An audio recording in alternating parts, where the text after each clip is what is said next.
유튜브에 월 1,000만 원 버는 부업이라는 주제로 콘텐츠가 엄청 많습니다. 월 1,000만 원 진짜 작은 돈 아닌데요.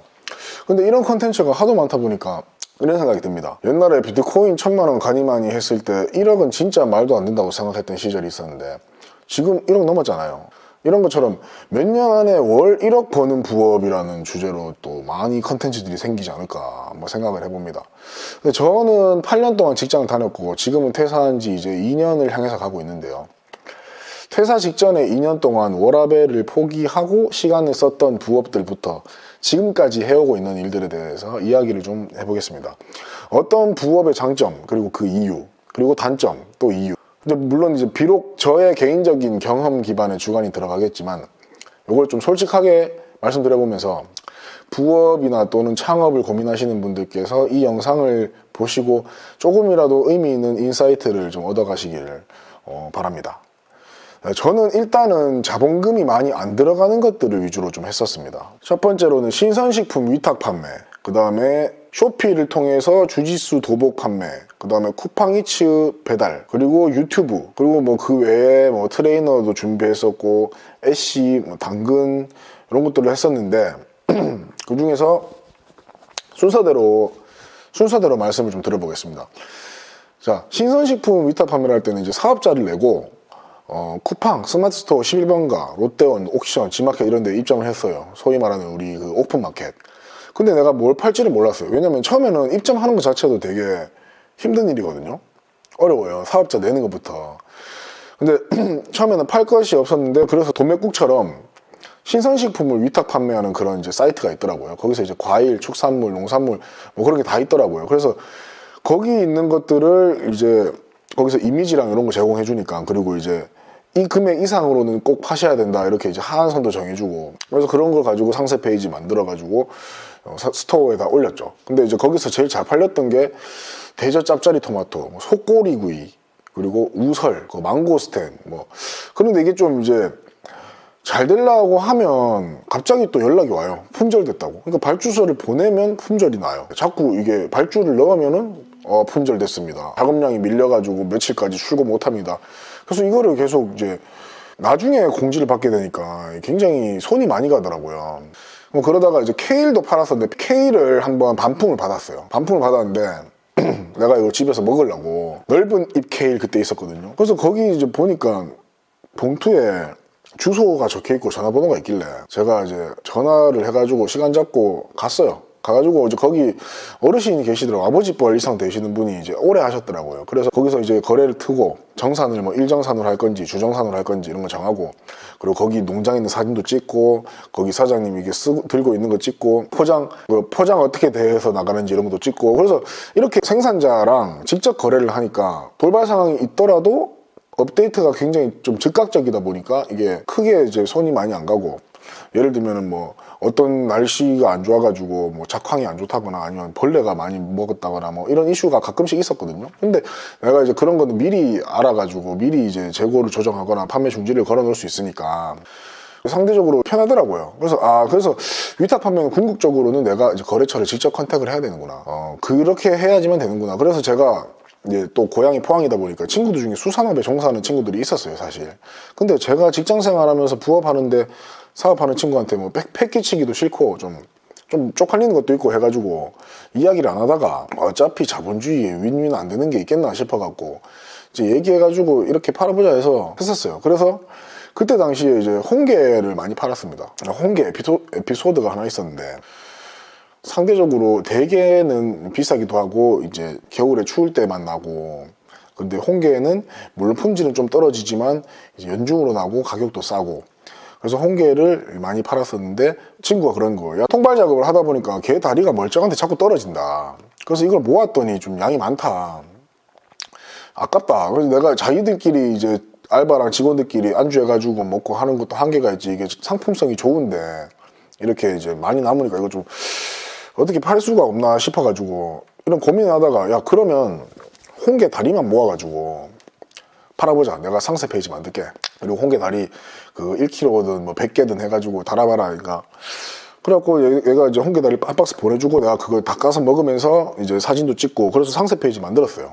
만들어서 이제 자, 나는 다리살 발라먹는 것만 좋고, 나는 몸통 내장 비린내 싫고, 몸통 처치도 곤란하고, 쓰레기도 괜히 많이 나오고, 나는 다리살만 발라먹는 게 좋다. 그게 진정한 홍게의 맛이 아니겠냐.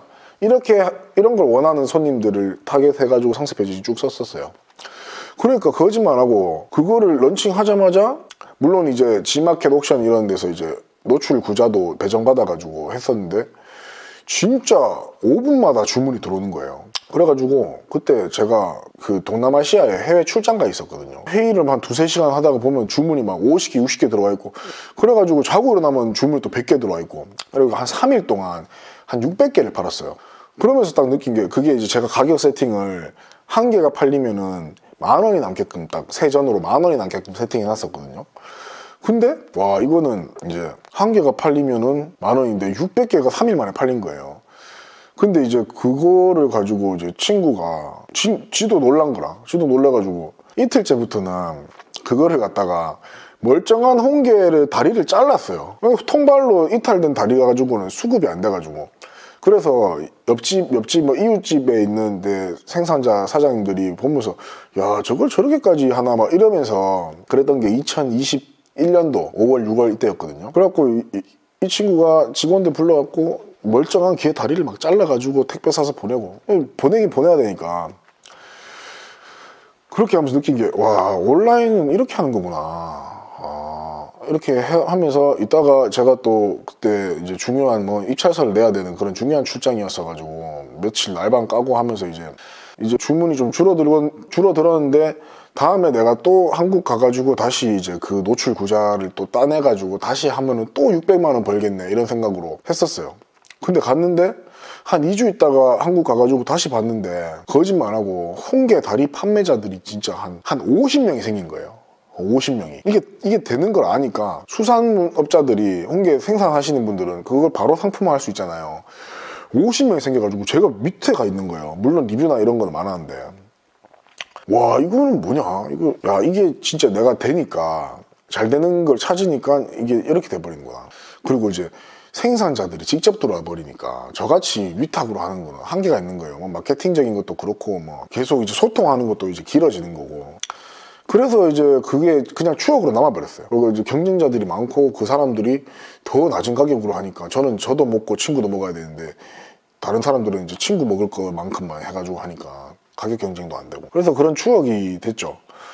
그러고 나서 이제 또 온라인 시장으로 또 해외로 진출해보고 싶어가지고, 제가 두 번째 거는, 그 다음 얘기는 이제 쇼피에 다른 데서도 얘기를 했는데, 쇼피가 9개 동남아 국가에 입점을 할 수 있었거든요. 근데 그때도 마찬가지예요. 팔 것도 없는데 막 입점부터 했어. 입점부터 하고 나서 그거 9개 국가 쇼피에다가 입점하려면은 도메인도 만들어야 되고, 아이디 비밀번호 9개 생겨가지고 뭐 다 똑같이 하면 되지만, 그래도 그 뒤에 국가 코드랑 이런 거 입력했어야 되거든요. 그리고 상품을 등록을 해야 되는데 뭘 팔까를 그때 고민하는 거예요. 그래서 그 주짓수 도복이라는 걸 예전에 해외에서 사본 적이 있는데, 그게 그때 당시에 한 2주씩 기다렸었거든요. 근데 이제 한 5년 지난 시점인 그때 당시에 이제 국내에도 그걸 들여오는 사람들이 많이 생겨가지고, 그러면 우리나라에 이렇게 들어왔으니까 상대적으로 조금 속도가 느린, 우리보다 상대적으로 느린 동남아시아에는 아직도 해외에서 사겠지. 그러면 유럽이나 이런 데서 사는 것보다 우리나라에서 사면 더 빨리 보내줄 수 있겠지. 그러면 그걸 한번 올려보자. 그래가지고 주짓수 도복 올리는데 한 10개를 올리는데 한 1시간 넘게 걸렸어요. 그때 뭐 캡처해가지고 올리고 막. 근데 이걸 또 9개 해야 되니까, 9개 국가 해야 되니까 90번을 또 해야 되잖아요. 그럼 진도가 안 나가는 거예요. 집에 와가지고 퇴근하고 씻고 뭐 하고 이제 새벽 3시까지 상품 등록하는데, 뭐 그때 망고보드도 써보고, 그 미리 캔버스도 써보고, 그 또 또 캔바도 써보고, 진도가 안 나가는데, 그때 내가 왜 그걸 할 수 있었냐면, 잠깐이나마 할 수 있었냐면, 어차피 맨날 남는 시간에 뭐 별로 생산적인 거 안 해요. 아이도 그때 30대 초반이고 막 그래갖고 그냥 시간 있으면 놀고 이러기 바빴는데, 놀면 돈 나가잖아요. 근데 일단은 집에 있고 뭔가를 하니까 돈을 안 쓰니까 돈 버는 기분이 들더라고요. 그러면서 그냥 했어요. 하고 나는데 이제 아무래도 성과가 안 나니까, 오히려 이제 그 통계 같은 걸 보고 가장 여러 가지 국가 중에서 한국인 판매자가 입점했을 때 가장 트래픽이 많은 그런 어떤 몇 가지 국가 하나씩 이렇게 좀 확장해 나갔었어야 되는데, 그때는 이제 플랫폼 수수료 정책이나 이런 것도 모르는 상태에서 막 하다 보니까 성과도 안 나고 몇 날 며칠 날밤만 까고 정신 승리만 혼자 하고 돈도 못 벌면서. 그래서 무분별하게 판매 채널을 확장하는 거는 뭐 쇼피에 뭐 국가가 9개든 뭐 그 9개가 서로 다른 쇼피가 아니더라도 뭐 다른 거라도 이제 판매 채널을 무분별하게 확장하는 거는 좀 어떤 전략이나 대책이 마련되고 나서 해야 되는 결정이다. 그래서 뭐 초반에 뭐 아무래도 되게 들뜨고 뭐 야심찼으니까 그렇게 했겠죠. 근데 이제 어쨌든 성과 내는 게 목적이라고 하면 그건 적합하지 않다.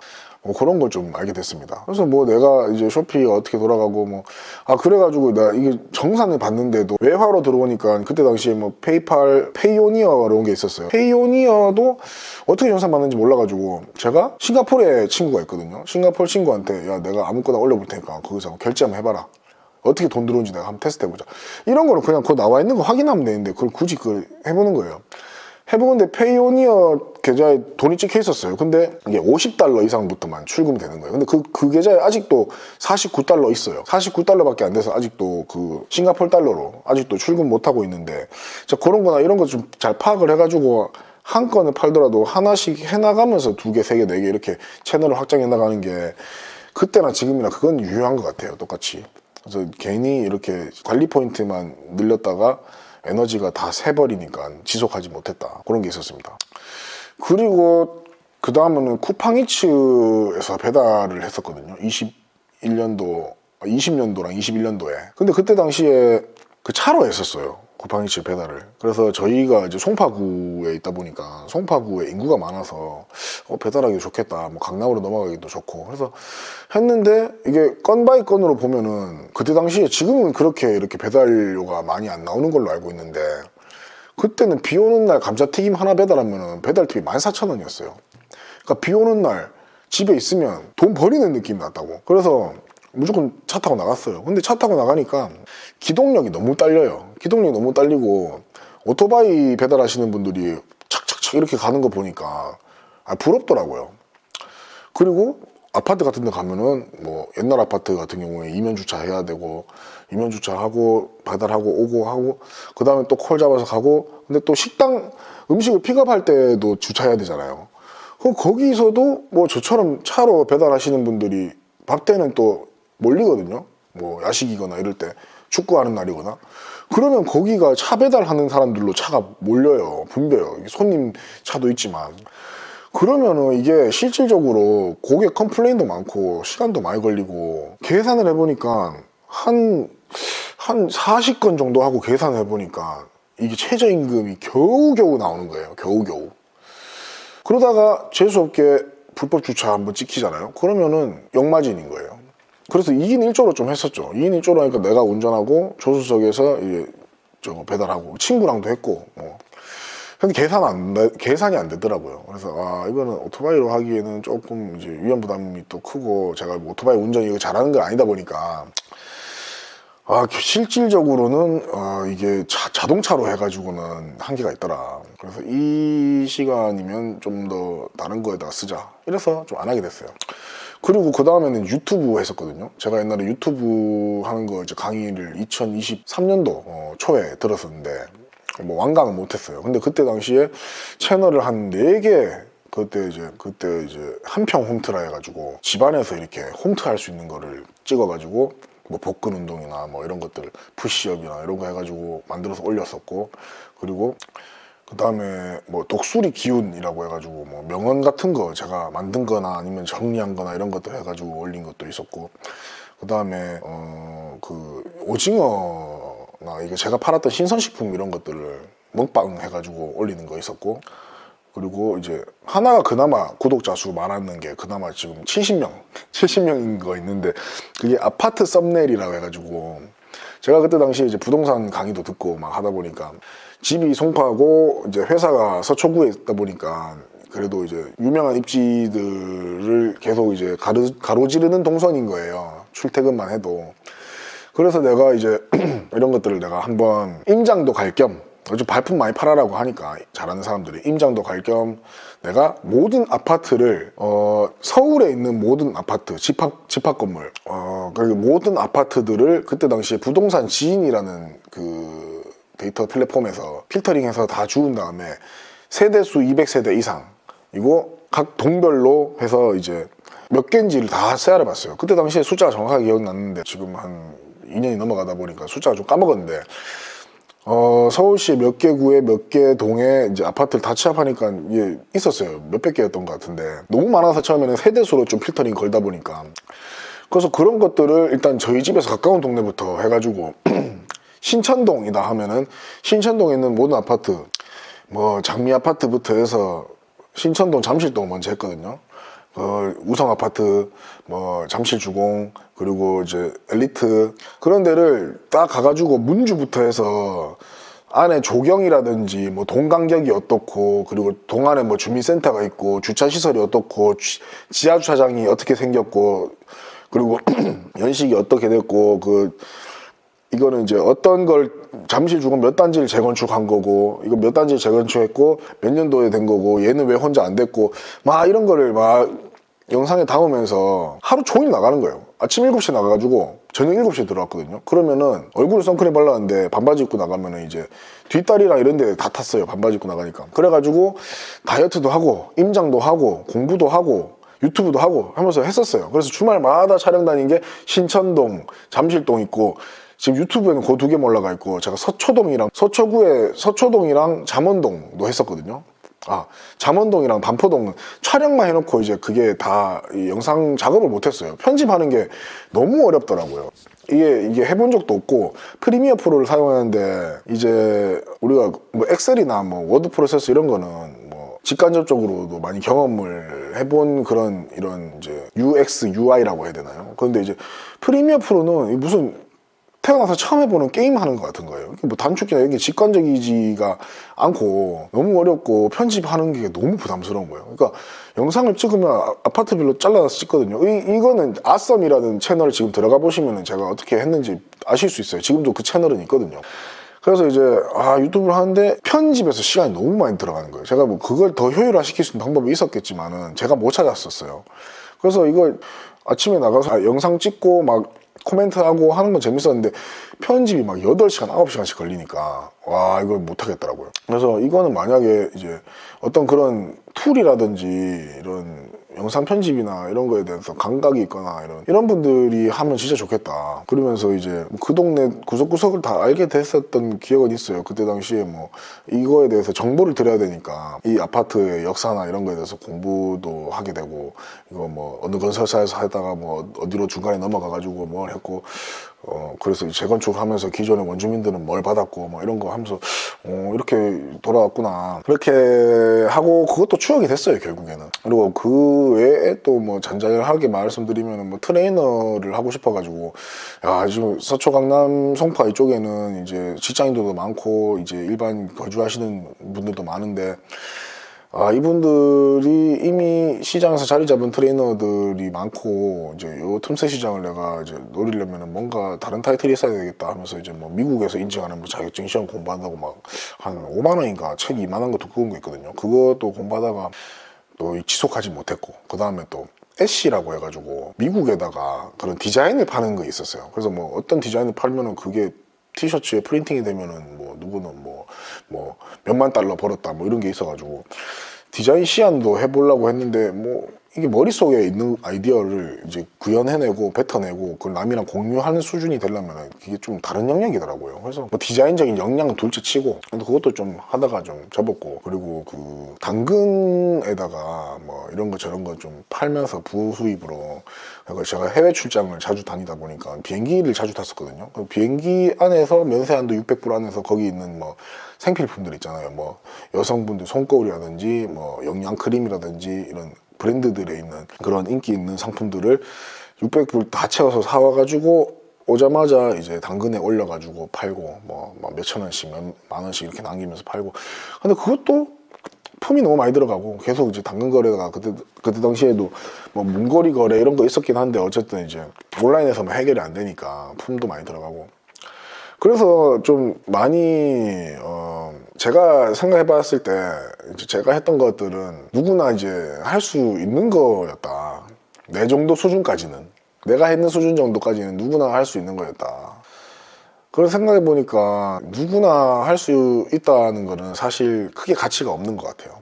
이제 제가 생각을 해봤을 때, 그러니까 누구나 할 수 있다는 거는 가치가 없는 일인 건 오케이. 근데 그렇다면 그럼 내가 누구나가 아니어야 되는 거잖아요. 가치가 있는 일을 하려면은.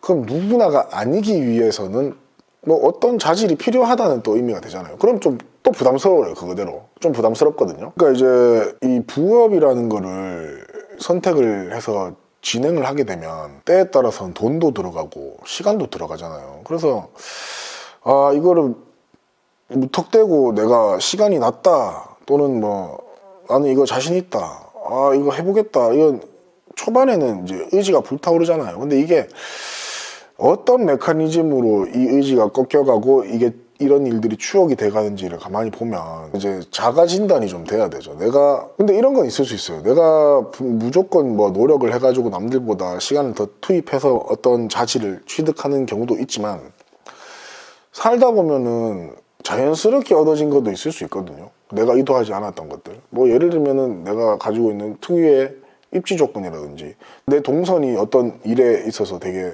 유리하다든지 아니면 내가 가지고 있는 내가 활용할 수 있는 어떤 시간대가 어떤 일에는 유리하다든지 뭐 이런 거 있을 수 있잖아요. 그래서 제가 이 여러 가지 부업을 해보면서 제 대표님들한테 잠정적인 이런 대표님들이죠. 대표님들한테 말씀드리고 싶은 거는 일단은 내가 가지고 있는 거가 뭔지를 좀 생각보다 이제 잘 봐야 돼요. 이게 새로운 일 자체를 시작한다는 것도 굉장히 큰일인데 그 와중에 뭐 어떤 기능적인 것들, 테크닉적인 것들을 취득해가면서 가야 되거든요. 그렇게 취득해 나가야 될 것들이 너무 많으면 힘들어져요. 근데 반대로 하나 두 개만이라도 이런 충족된 요건들이 이미 있잖아요. 그러면 또 수월해지거든요. 그래서 그런 부분들을 좀 느끼게 되더라고요. 이게 좀 생각보다 원론적인 얘기일 수도 있는데 어떤 이런 부업이나 새로운 창업이나 사업 전환에 어떤 니즈를 가지고 계신 분들이라면 제가 말씀드리는 거에 좀 공감이 될 수도 있거든요. 그래서 이렇게 좀 말씀을 드려봤습니다. 그래서 이제 제가 마지막으로 말씀드리는 부분들은 이제 지금까지 하고 있는 지금은 이제 본업이 된 게 있는데 이걸로 이제 부업으로도 좀 추천을 드릴 만한 일이 있어요. 그래서 이게 브랜드 유통이거든요. 브랜드 유통이라는 건데 이제 온라인 판매 채널이랑 우리나라 이제 택배 시스템을 통해서 이제 소비자에게 브랜드 상품을 이제 보내드리는 거거든요. 물론 이 브랜드를 유통한다는 거는 남이 개발한 완제품을 유통하는 거고 이 말은 내가 이 유통하고 있는 상품의 본질적 가치를 내가 직접 높이는 거는 무조건 불가능하다는 의미거든요. 남이 브랜딩 해놓은 거를 내가 유통하겠다는 거잖아요. 그래서 이거에 대해서 이 브랜드의 상품의 본질의 가치를 내가 직접 높이는 거는 무조건 불가능합니다. 그래서 사실 이런 브랜드 유통으로 큰 부자가 되는 거는 사실 좀 어렵거든요. 이걸 가지고 내가 남의 브랜드를 잘 유통한다 해서 내가 구축한 이 시스템이 직접적인 어떤 가치를 갖거나 뭐 이렇게 하는 건 좀 다른 문제거든요. 근데 이제 뭐 누구나 부자가 되면 좋지만은 사람마다 목표가 다르잖아요. 큰 부자가 목표가 아닐 수도 있는 거죠, 누구한테는. 큰 욕심 없고 남는 시간이 조금 있는데 이 시간을 지금까지보다 좀 더 생산적으로 쓰면서 수익까지 창출할 수 있다? 그럼 이것만으로도 누구한테는 큰 매력일 수 있다는 거죠. 자, 그러면은 어떤 브랜드 유통이냐를 제가 이제 말씀을 드리면 제가 취급하고 있는 브랜드는 주로 하이엔드라고 불리는 명품 브랜드들이고요. 그러다 보니까 이 브랜드들은 이제 백화점에 입점이 많이 되어 있습니다. 그래서 이 일은 백화점에 가는 것이 물리적으로 편한 사람들한테 좀 적합합니다. 그리고 많은 상품들을 미리 매입하는 구조가 아니고 이제 온라인 판매 채널을 통해서 판매가 일어난 후에 백화점에 가서 상품을 사서 고객한테 보내드리는 이런 구매 대행의 형태인 거거든요. 그래서 큰 자본금이 필요하지 않다는 장점도 가지고 있습니다. 이거 외에도 이제 여러 가지 장점이랑 한계점 그리고 초반 성과를 위한 뭐 조건 뭐 이런 것들에 대해서 여기서 다 설명을 드리게 되면 좀 영상이 너무 길어지기 때문에 모든 설명이 들어있는 저의 영상을 고정 댓글로 남겨드릴 테니까 영상을 여기까지 보신 분들께서는 고정 댓글을 꼭 좀 참고를 해주시기 바랍니다.